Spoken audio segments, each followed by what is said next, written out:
Hello दोस्तों, आपने मेरी इस चैनल पर ना जाने कितनी लव स्टोरी वाली बीएल मांगा मनहवा और ना जाने कितनी चैनल पर कई सारी मांगा मनहवा देखी होगी, कॉमिक्स देखी होगी। पर आज जो मैं आपके लिए लेकर आई हूँ वो इतनी ज़्यादा ब्रूटल है, इतनी ज़्यादा हॉरर है ना सच्ची में। जैसे जैसे एपिसोड आगे बढ़ेंगे इतना ज़्यादा सस्पेंस और इतना ज़्यादा पीछे क्या होने वाला है उसकी एक्साइटमेंट आपको इतनी ज़्यादा बनी रहेगी। आप हर बार कमेंट करके जाओगे कि नेक्स्ट एपिसोड में क्या होने वाला है। तो चलिए शुरुआत करते हैं।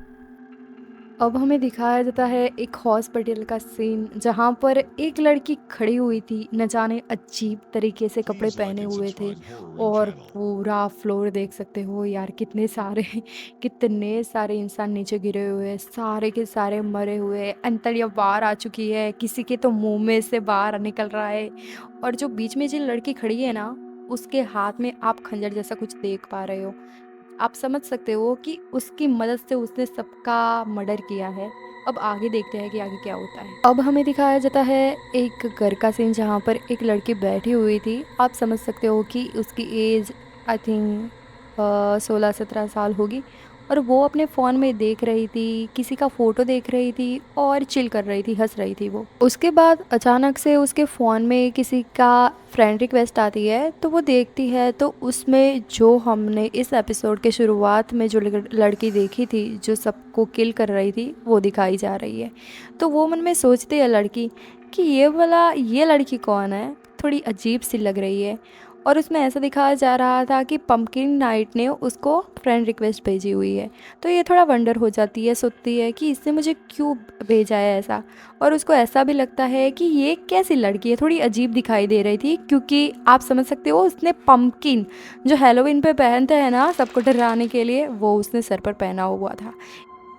फिर जो ये लड़की होती है ना, वो जो पंपकिन नाइट ने उसको फ्रेंड रिक्वेस्ट भेजी होती है उसे एक्सेप्ट कर लेती है और मन में सोचती है कि लाओ मैं देखती हूँ इसको फ्रेंड रिक्वेस्ट एक्सेप्ट कर लेती हो और उसको फ्रेंड रिक्वेस्ट भी भेज देती हो। ये थोड़ा फन जैसा दिखाई दे रहा है और ज़ोर ज़ोर से हंसने लगती है और मन में सोचती है कि अभी तो हैलोवीन की इतनी देर है और इसने अभी से ही ये सब शुरू कर दिया है। वैसे नाइस प्रोफाइल। तो उसको तो कुछ पता ही नहीं होता है इस पंपकिन नाइट के बारे में, तो उस बेचारे ने तो गलती कर दी, उसने तो एक्सेप्ट कर ली फ्रेंड रिक्वेस्ट। थोड़ी देर के बाद उस लड़की के फ़ोन में एक मैसेज आता है जिसमें दिखाई दे रहा था कि पंपकिन नाइट ने उसको कुछ मैसेज किया हुआ है। यह लड़की सोचने लगती है कि इसने मुझे ऐसे डायरेक्टली मैसेज क्यों किया है, और उसको तो अभी तक ऐसा लग रहा था कि ये कोई लड़का है। उसे लगता है कि ये बहुत ज़्यादा क्रीपी दिखाई दे रही है और इसने मुझे क्यों मैसेज किया और ये लड़का ऐसे क्यों बिहेव कर रहा है। और भाई सामने से जो मैसेज आया था उसमें लिखा हुआ था, अज़ुमी नाकातानी, टाइम टू डाई। अज़ुमी तुम्हारे मरने का वक्त आ गया। जैसे ये लड़की ये मैसेज को देखती है वो तो बहुत ज़्यादा चौंक जाती है।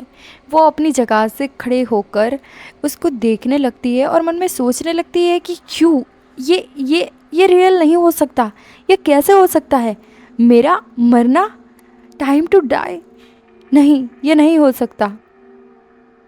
अज़ुमी बहुत ज़्यादा घबरा जाती है और वो अपनी आंखें बड़े बड़ी करके मैसेज की ओर देख रही थी और बोलती है, व्हाट द हेल, ये मेरा नाम कैसे जानती है, एनीवेज ये पंपकिन नाइट है कौन। और तभी तभी अचानक उसके घर की डोरबेल बजती है।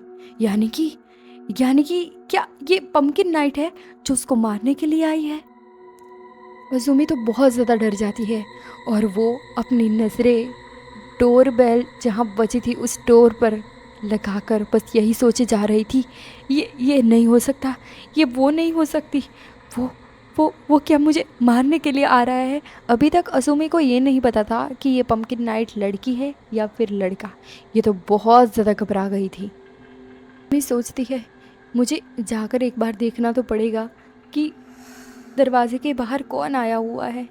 क्यों यार, मेरे मम्मी पापा क्यों चले गए हैं, क्यों जल्दी वापस नहीं आ रहे। मुझे बहुत ज़्यादा डर लग रहा है। ये वो तो नहीं होगी ना, नहीं वो नहीं हो सकती, वो होगी तो मेरा नहीं नहीं, मुझे मुझे लगता है कि मुझे एक बार वहाँ पर जाकर देखना चाहिए कि वहाँ पर कौन आया हुआ है। और बार बार डोरबेल बजाए जा रहा था, वो इंसान थक भी नहीं रहा था, बार बार बजाए जा रहा था। वो सोचती है, ये कौन है जो बार बार बजाए जा रहा है, मुझे मुझे जाकर देखना चाहिए। मैं जाती हूँ, वो मन में सोचती है। मैं एक बार नीचे जाकर देखती हूँ। वो ऊपर से नीचे की ओर देखने की कोशिश कर रही थी कि कौन है वहाँ पर। कोई कोई पार्सल देने के लिए आया हुआ कोई इंसान लग तो रहा था। वो सोचती है, यहाँ यहाँ से तो मुझे दिखाई भी नहीं दे रहा है, पर हाँ, शायद कोई खड़ा है जो कुछ लेकर आया है। पर जैसे ही वो पार्सल बॉक्स को डिलीवरी बॉय के हाथ में देखती है, उसकी सांसों में सांस आती है। वो मन में सोचती है, ओह मैन, इसने तो मुझे डरा ही दिया था, मेरी तो जान ही निकल गई थी। मुझे तो लगा ना जाने वो पम्पकिन नाइट जिसने मुझे डेथ वाला मैसेज किया था वो तो नहीं है। हाँ, शुक्र है वो नहीं थी, ये तो डिलीवरी बॉय है।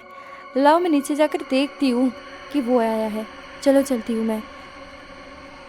वो जैसे ही दरवाज़ा ओपन करती है, उसके सामने खड़ा था डिलीवरी बॉय। तो उसको लगता है कि अच्छा, ये तो डिलीवरी बॉय ही है।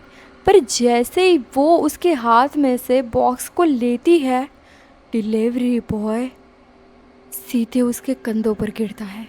वो चौंक जाती है, उसको सोचने का टाइम तक नहीं मिलता कि अचानक क्या हो गया। वो कहती है, रुको रुको ज़रा, ये क्या कर रहे हो? ओ गॉड, ऐसे कैसे हो सकता है?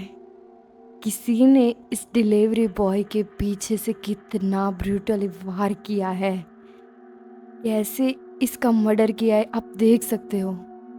तो दोस्तों, आगे के एपिसोड में क्या होने वाला है वो हम आगे के एपिसोड में बताएंगे। मिलते हैं नेक्स्ट चैप्टर में। Bye bye.